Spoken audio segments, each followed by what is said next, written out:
ವಿರಾಮವನ್ನು ಉಲ್ಲಂಘನೆ ಮಾಡಿರುವಂತಹ ಪಾಕಿಸ್ತಾನ ದೇಶದ 4 ರಾಜ್ಯಗಳ ಮೇಲೆ ದಾಳಿಯನ್ನ ನಡೆಸ್ತಾ ಇದೆ. ಗುಜರಾತ್ನ ನಾಲಿಯಾ ಏರ್ ಬೇಸ್ ಮೇಲೆ ಡ್ರೋನ್ ಅಟ್ಯಾಕ್ ಅನ್ನ ಮಾಡಿದೆ.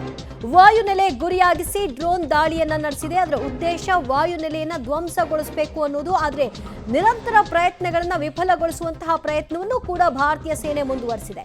ಪರಿಣಾಮ ಡ್ರೋನ್ ಅಟ್ಯಾಕ್ನ ಬೆನ್ನಲ್ಲೇ ಆಗಸ್ಟ್ನಲ್ಲೇ ಡ್ರೋನ್ಗಳನ್ನ ಹೊಡೆದುರುಳಿಸುವಂತಹ ಕೆಲಸವನ್ನ ಮಾಡಲಾಗಿದೆ. ವಾಯುನೆಲೆಯನ್ನೇ ಗುರಿಯಾಗಿಸಿ ಡ್ರೋನ್ ದಾಳಿಯನ್ನ ನಡೆಸಿದೆ ಪಾಕಿಸ್ತಾನ. ಡ್ರೋನ್ ದಾಳಿಯನ್ನ ಭಾರತೀಯ ಸೇನೆ ತಡೆಯುವ ಮೂಲಕ ಪಾಕಿಸ್ತಾನದ ನಿರಂತರ ಪ್ರಯತ್ನವನ್ನ ಮೊಟಕುಗೊಳಿಸುವಂತಹ ಕೆಲಸವನ್ನ ಈಗಾಗಲೇ ಮಾಡಿದೆ. ಈಗಾಗಲೇ ಭಾರತೀಯ ಸೇನೆ ಪಾಕಿಸ್ತಾನದ 8 ವಾಯುನೆಲೆಗಳನ್ನ ಉಡೀಸ್ ಮಾಡಿದೆ. ಇದರ ಪರಿಣಾಮ ಪಾಕಿಸ್ತಾನಕ್ಕೂ ಕೂಡ ಇದೇ ಆಗಬೇಕು ಅಂತ ಬಯಸ್ತಾ ಇದೆ. ಭಾರತದ ಸೇನೆಯ ವಾಯುನೆಲೆಗಳನ್ನ ಗುರಿಯಾಗಿಸಿ ಡ್ರೋನ್ ಅಟ್ಯಾಕ್ ಅನ್ನ ನಡೆಸ್ತಾ ಇದೆ. ಆದರೆ ಅದು ಎಲ್ಲೂ ಸಾಧ್ಯವಾಗ್ತಾ ಇಲ್ಲ. ಗುಜರಾತ್ನ ನಾಲಿಯಾ ಏರ್ ಬೇಸ್ ಮೇಲೆ ಡ್ರೋನ್ ಅಟ್ಯಾಕ್ ಅನ್ನ ನಡೆಸಿದೆ. ಪಾಕ್ನಿಂದ ಕದನ ವಿರಾಮ ಉಲ್ಲಂಘನೆಯಾಗಿದೆ. ಪ್ರತಿದಿನದಂತೆ ಈ ದಿನವೂ ಕೂಡ ಮುಂದುವರೆಸಿದೆ. ಕೆಲವೇ ಕ್ಷಣಗಳಲ್ಲಿ ವಿದೇಶಾಂಗ ಕಾರ್ಯದರ್ಶಿ ಸುದ್ದಿಗೋಷ್ಠಿಯನ್ನ ನಡೆಸಲಿದ್ದಾರೆ. ಪಾಕ್ನಿಂದ ಕದನ ವಿರಾಮ ಉಲ್ಲಂಘನೆಯಾದ ಬೆನ್ನಲ್ಲೇ ಸುದ್ದಿಗೋಷ್ಠಿಯನ್ನ ನಡೆಸಲಿದ್ದಾರೆ ಮತ್ತು ಭಾರತ ಏನ್ ಕ್ರಮವನ್ನ ತೆಗೆದುಕೊಳ್ಳುತ್ತೆ ಅನ್ನೋದರ ಬಗ್ಗೆ ವಿದೇಶಾಂಗ ಕಾರ್ಯದರ್ಶಿ ಈ ಸುದ್ದಿಗೋಷ್ಠಿಯಲ್ಲಿ ತಿಳಿಸಲಿದ್ದಾರೆ. ಇನ್ನಷ್ಟು ಅಪ್ಡೇಟ್ಸ್ ಕೊಡ್ತಾರೆ ರಾಘು. ಈಗ ವಿದೇಶಾಂಗ ಕಾರ್ಯದರ್ಶಿ ಸುದ್ದಿಗೋಷ್ಠಿ ಇದೆ. ಈ ಸುದ್ದಿಗೋಷ್ಠಿಯಲ್ಲಿ ಈಗ ಭಾರತದ ನಡೆ ಏನಿರುತ್ತೆ ಅನ್ನೋದರ ಬಗ್ಗೆ ಬ್ರೀಫಿಂಗ್ ಇರುತ್ತೋ ಅಥವಾ ಏನಾಗ್ತಿದೆ ಅನ್ನೋದರ ಬಗ್ಗೆ ವಿವರಣೆಗಳು ಸಿಗುತ್ತೋ?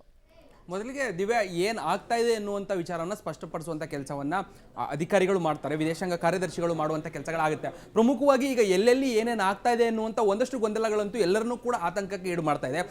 ಪ್ರಮುಖವಾಗಿ ಕದನ ವಿರಾಮ ಉಲ್ಲಂಘನೆ ಯಾಕೆ ಆಗ್ತಾ ಇದೆ ಎನ್ನುವಂಥ ವಿಚಾರವನ್ನು ಮೊದಲಿಗೆ ಅವರು ಸ್ಪಷ್ಟಪಡಿಸುವಂಥ ಕೆಲಸವನ್ನು ಮಾಡಬಹುದು.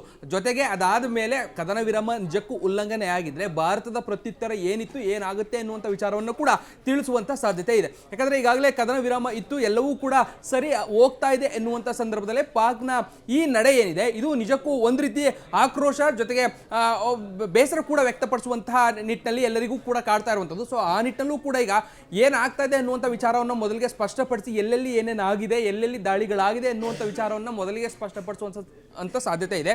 ಅದಾದ ಬಳಿಕ ಭಾರತದ ಪ್ರತ್ಯುತ್ತರ ಹೇಗಿತ್ತು, ಜೊತೆಗೆ ಮುಂದೆ ಇದಕ್ಕೆ ಸಂಬಂಧಪಟ್ಟಂತೆ ಏನಾದರೂ ನಿರ್ಧಾರಗಳನ್ನು ನಿಲುವನ್ನು ತೆಗೆದುಕೊಳ್ಳುವಂಥ ಸಾಧ್ಯತೆ ಇದೆ ಅನ್ನುವಂಥ ವಿಚಾರಗಳು ಗೊತ್ತಾಗುತ್ತೆ. ಯಾಕಂದರೆ ಈಗಾಗಲೇ ಎರಡೂ ದೇಶಗಳು ಇದಕ್ಕೆ ಕದನ ವಿರಾಮಕ್ಕೆ ಒಪ್ಪಿಗೆಯನ್ನು ಸೂಚಿಸಿತ್ತು. ಎರಡೂ ದೇಶಗಳು ಒಪ್ಪಿಗೆ ಸೂಚಿಸಿದ ಆದ ಬಳಿಕವಾಗಿ ಕೇವಲ 2-2.5 ಗಂಟೆಯಲ್ಲೇ ಪಾಕ್ನಿಂದ ತನ್ನ ನರಿಬುದ್ಧಿಯನ್ನು ತೋರಿಸುವಂಥ ಕೆಲಸಗಳಾಗುತ್ತೆ. ಇದು ಭಾರತದ ಎಲ್ಲೋ ಒಂದು ಕಡೆ ಎಕ್ಸ್ಪೆಕ್ಟೆಡ್ ಆದರೂ ಕೂಡ ಭಾರತದಕ್ಕೆ ಯಾವ ರೀತಿ ಸಿದ್ಧತೆಯನ್ನು ಮಾಡಿಕೊಂಡಿತ್ತು ಅನ್ನುವಂಥದ್ದು ಕೂಡ ಇಲ್ಲಿ ಕಾಡುವಂತಹ ಪ್ರಶ್ನೆಗಳು. ಸೊ ಆ ವಿಚಾರಕ್ಕೆ ಸಂಬಂಧಪಟ್ಟಂತೆ ಏನಾಗಿದೆ ಅನ್ನುವಂಥ ವಿಚಾರವು ಮೊದಲಿಗೆ ಸ್ಪಷ್ಟಪಡಿಸ್ತಾರೆ. ಅದಾದ ಬಳಿಕ ಹೇಗೆ ಮುಂದಿನ ನಡೆಗಳೇನು, ಜೊತೆಗೆ ನಿಲುವುಗಳೇನು ಅನ್ನುವಂಥದ್ದು ಸ್ಪಷ್ಟ ಆಗಲಿದೆ.